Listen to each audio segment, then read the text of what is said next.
আল্লাহু আকবার।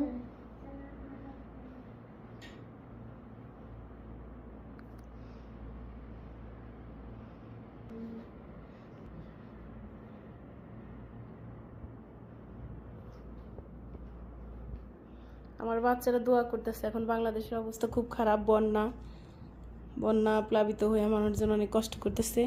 আমাকে দোয়া করতে দেখছে, তো ওরা বলতেছে আমরাও দোয়া করব। তো ওরা নামাজ পড়ে দোয়া করতেছে। মাশাআল্লাহ। আল্লাহু আকবার। আল্লাহু আকবার। আল্লাহু আকবার।